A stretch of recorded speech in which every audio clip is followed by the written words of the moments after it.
Hi friends, it is a beautiful day right now, a nice spring day in Iowa, and it's a great day to get a couple projects done in the garden, and that's what I'm gonna do. I have my trusty sidekick here. Kip is with me today, and we just loaded and brought out of some winter storage a couple of my fig trees. Now, you can't grow most figs in Iowa, but I have a couple that I keep in containers, and I take them in for the winter and let them go dormant, bring them out in the spring, which is what I'm doing today. There is one variety that can grow, but it still is a little finicky here where I live.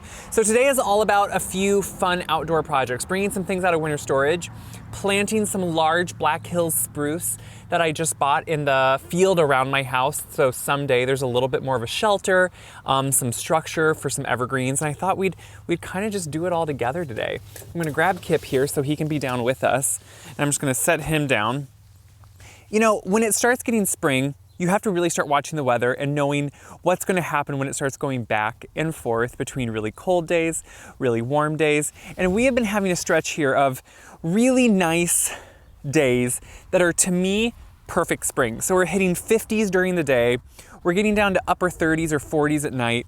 That's perfect timing to bring out my figs. Figs can take quite cool weather, but they don't like the sub-freezing temperatures that we get over the winter here in Iowa.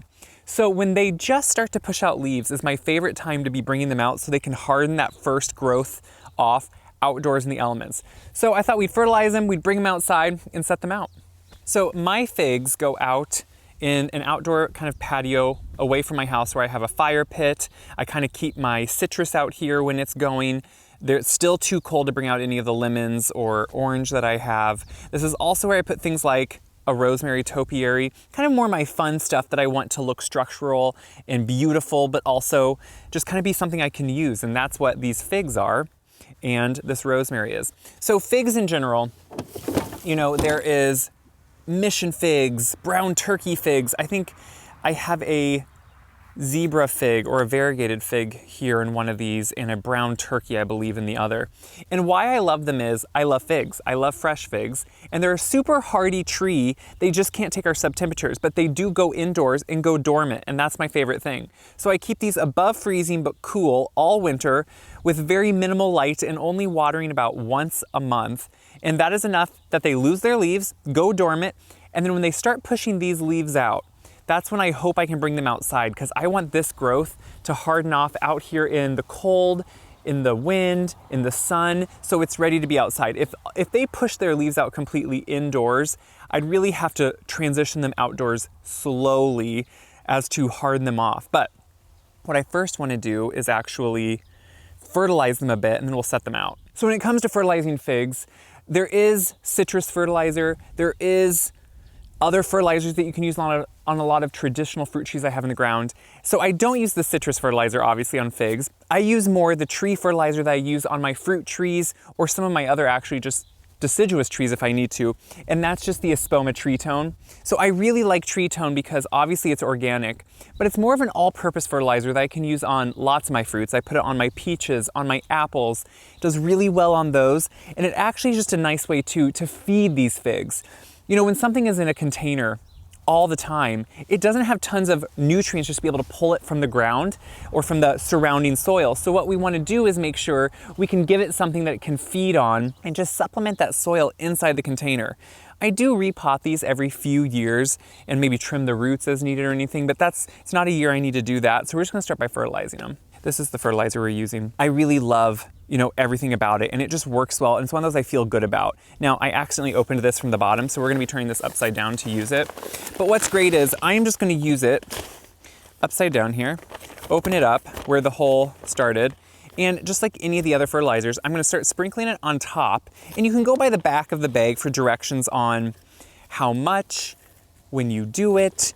You know, you kind of measure the size tree you have, or say if it's a container tree, but all I'm doing is putting it in the top here, and then I'm just gonna work it into the soil with my hands. I don't need to dig it all the way down into the soil. I just wanna work it in enough that as I'm watering it, as it's sitting out here in the elements, it will pull down into the soil as it's needed. So you don't need to completely take out all that soil work it completely in. You just need to work it in the top few inches. And I can grab a trowel to help me do that. And then we can just set this out onto the patio. So you can see now I have it pretty well worked into that soil, just in the top couple inches. Now the only other thing I do once in a while is just add some nice compost to the top of the container. A lot of times I'll use my homemade compost if I have that handy. If not, I'll just use a good organic compost like this Land and Sea, which is just a nice way again. You know, potting soil is great soil when you use good potting soil, but this has been in here for a few years without really having it changed. And so you want to be able to supplement that soil. I'm not going to build it up on top of the trunk. That's not going to be healthy for the plant. I'm just adding a little bit to kind of slowly work into soil, add some nice organic matter, which is what good compost does. It adds organic matter. Compost is not soil. It's good organic matter that has been worked together to create just something that will just enrich the soil and really help it. So it's one of those things I like to do in the spring when I have time. So now you can see this tree is ready to go. We have another tree to do it to, and then the rosemary we're going to do something slightly different to since it's also been in there a year. I brought the first tree out and set it where it's gonna go. So often in other containers around them, I'll either put some herbs, obviously the citrus come out. So just some different fun, more kind of decorative but useful things that I put around this area that I have my fire pit. Now, this tree is now just gonna sit in the elements. It's gonna have the rainwater, it's gonna have full sun. It really does well out here. It does get protected from certain wind directions, which is part of what I really like. So I'm finishing up now on the second one right here. And the one thing I wanted to show you was, and this is the great thing about figs, they're super easy to propagate. So if you notice here, it has a little baby fig down here. You can actually pull this off. It's actually just really easy right here, and plant this. And this is gonna grow a fig. Sometimes I actually will just put them right back into the same container for a while until it starts growing roots. Just plant it down in there.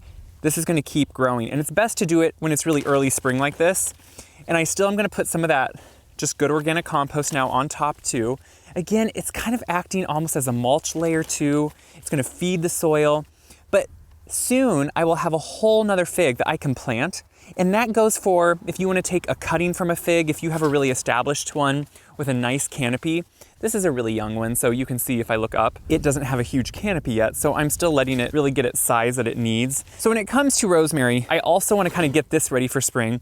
You can see it kind of has a shagginess from in the winter being in my plant room. It kind of has some pieces that just kind of grew spindly because it didn't have the best light source, it didn't have the warmth it wanted. But it still is in a really healthy shape. It did have a little bit of a mite issue early on. I used some insecticidal soap on and I got most of them off, but it has a little bit of damage that will grow out here. So I'm not gonna give it a haircut right away. Rosemary also can take a nice amount of cold, but again, we get too cold in Iowa for them to stay out all winter. But what I wanna do is give it a nice light feeding because this again has sat in a pot all last summer, all winter, and while it has great potting soil in it, it doesn't necessarily have a lot of food. So for that, I like to go to my stockpile here of different items I use, and I go back to the garden tone. So this is what I will use if I ever want to just add some food to my garden beds, to my herbs, vegetables, anything. I will just use garden tone. It's a great all-purpose. It's very light. It is not one that's gonna like be too strong or burn any of your plants. And again, I'm just gonna work that down into these top couple inches of soil and then go set this thing out so it can grow all summer. So now I've set out the first fig I did. I've set out over here my rosemary plant, and Kip is obviously being a really good supervisor today. Hey bud, he's a little bored, but he's having fun. I did the same thing with the rosemary where I put some of that nice compost right on top, just as a nice top dressing. It's just a great way to refresh when you don't want to completely change out the soil, all the potting soil, and instead you just want to give it a nice light refresh. And then over here on this side, I too have set out the other fig. So you can see eventually that other big pot beside there is gonna have mint put in it. I grow my mint in containers, and this is my year to start new mint. The last mint I've had it in there for 3-4 years, and it was just getting overgrown. So I took some cuttings from it, and I will put new mint from the cuttings in here in a few weeks, which I could actually start now probably too. So I will trim this up here in a week or two once it gets a little bit more acclimated. It's been outside in a shady area for a while, slowly hardening back off, and now I feel like I can set it in full sun. So the figs and this are gonna be happy. It's always really exciting to me when I can bring this stuff back outside. I don't have a greenhouse. I have what I call a plant room. And it doesn't have the perfect amount of light. It isn't really controlled perfectly. I keep it as warm as I can. So sometimes things by the end of winter look a little scraggly. And I'm just happy when I can start bringing them back out because they flourish outside. They flourish in the sun, the warmth, getting some of that rain on them when that happens. So it's really exciting when I can bring them back out.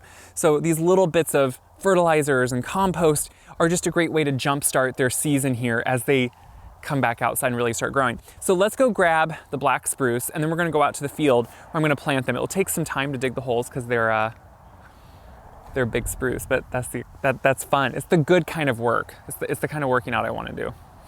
So I'm picking up the last black hills. You can see it's a tall one. It's in a container, but it still sits out of the container close to 6 feet, which is a really nice sized tree. Now I have 3 of these total. I took 2 of them out there. What's nice is 2 of them have on the wrapping still from the transportation from where they were growing to the nursery I bought them from. This actually is very helpful because spruce are quite stickery and kind of hurt. So it's kind of nice to have them condensed when I'm gonna plant them. But now sometimes I go and grab a skid loader from the farm if I need to transport large things. A lot of you always ask, how do I move things around the house or the farm when they're so heavy? Usually it's just me. And I find ways, sometimes a skid loader. In this case, I'm able to easily slide it from the truck to my gator, which is how I'll drive it out there.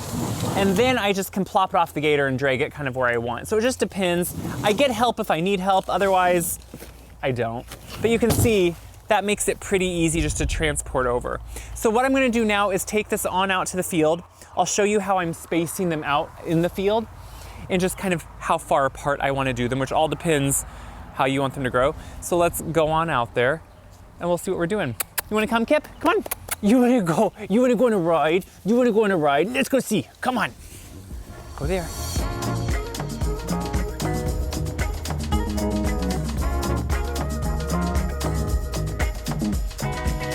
So you can see here, I'm starting to lay out where I'm putting them.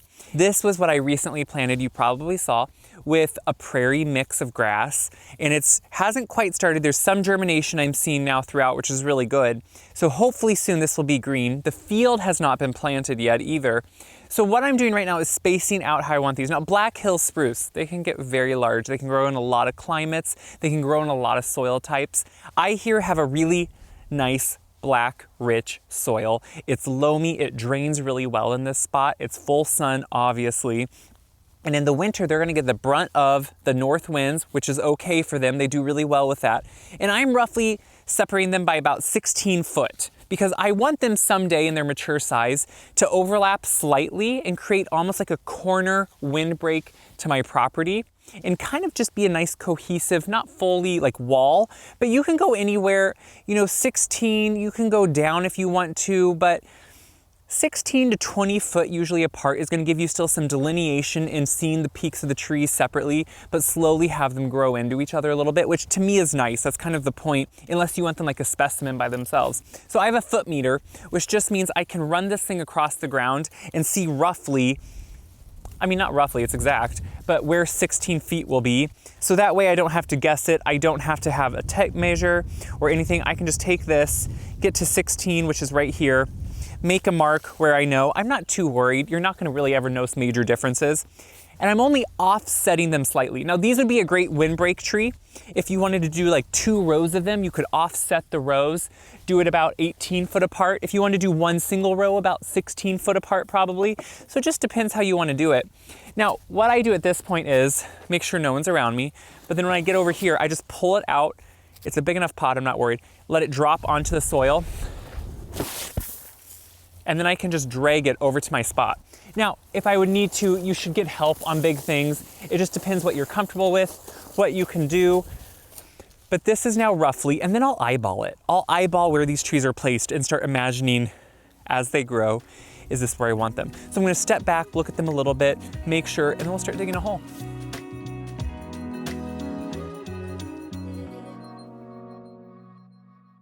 So we have the hole dug, and the important thing is to make it obviously bigger than the size root ball you have.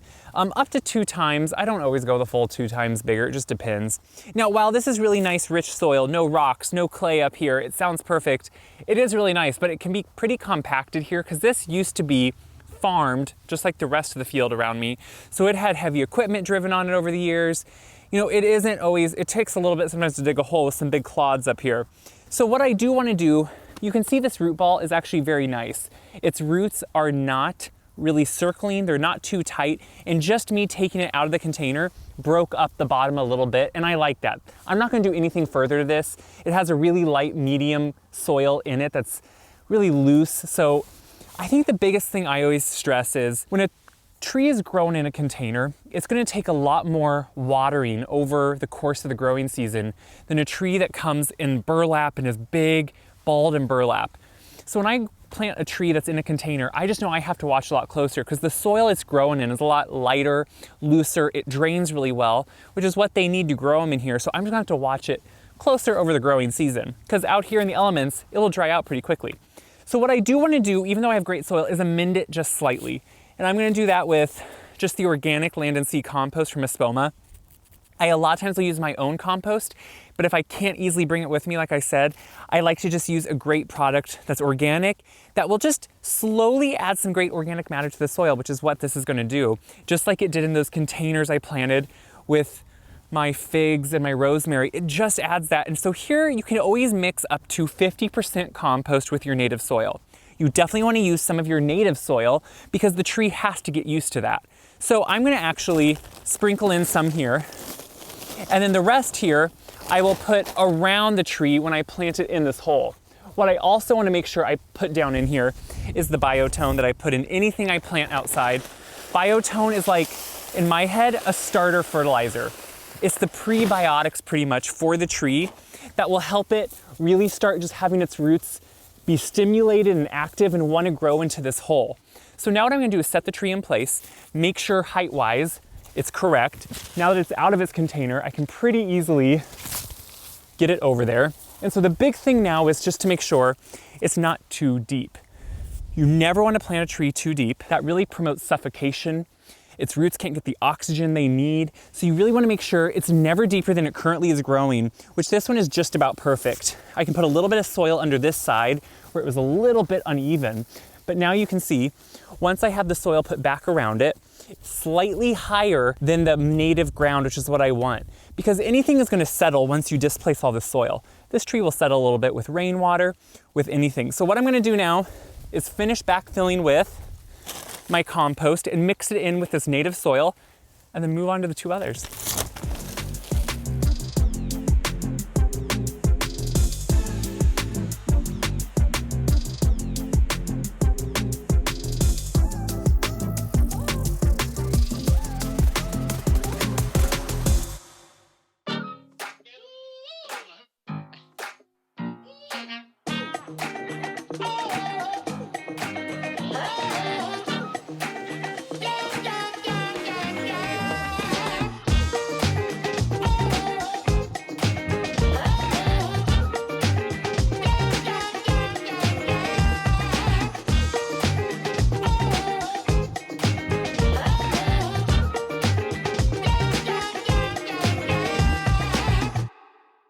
I have them all planted. I just need to do a little bit of cleanup around them, but I'm taking off the two that had this wrapping on them. And they will actually, with a little bit of acclimation to the outdoors, a little bit of rain and water, they will open up a little bit more. They're kind of tight from this. So what I need to do now is mulch them well. Any new tree, I'm gonna make sure to mulch very well, just a hardwood mulch, because I want it for not only weed suppression, but for moisture retention. Eventually this will have prairie grass planted around it. But even so, this is in a really open area where it's gonna get the blunt of winds, especially in the heat of the summer. And I want a really 2 to 3 inch layer of mulch to make sure it retains that moisture that's gonna be vital for these trees. Even though you have good soil, no matter what it is, you need that mulch just to really protect them. So you can see here, I'm gonna do a little bit of raking maybe just for some of the soil that's up around them. But already you can see they're kind of creating a corner of sorts out here. And that's what really excites me, is to be able to start slowly. You know, we plant trees really for the future. We get to enjoy them, but someday these will still hopefully be here way after me and have a lot more size by then. And that's what you need to remember. Trees aren't just for us, they're for the future, and we need trees. So anytime you can have a space to plant a small one, a large one, whatever it is, I think it's great. But it also is good for your own landscape plan to figure out what you want. And since this is the northwest corner, it gets brunts of wind, and someday these will actually act as a barrier for some of that blustery wind that hits my yard and even my vegetable garden. These could actually help a little bit. So I'm gonna wrap up here a little bit, clean up, and then we'll finish up a little bit. So I came in here out of kind of a windbreak behind the shed, but you can see three of those trees behind me, behind the gator. It's always the exciting part when you're done planting them, just to be able to look at them. So like I said, I'm gonna water really well now. I'll probably for now, I'll bring buckets out to water them. Eventually, when we get to more the heat of summer and I need to be watering them more regularly, I will probably have a water tank on the back of my gator so I can water things that are way far out like this from hydrants. But I always say when I do these videos, I hope that you can see all shapes, sizes, all different types of gardening. It's all doable within the spaces and confines we have. And that's what's important here. Whether you're planting large trees out in a field or some ornamental trees in a yard, the same principles apply, those same tips and tricks apply, those fertilizers apply, and that's what's important here. So I'm gonna go water, I'm gonna go mulch, clean up, and maybe keep on doing stuff outside because it's a beautiful day. We gotta soak in these beautiful, cool spring days before we get to the heat of summer. Happy gardening.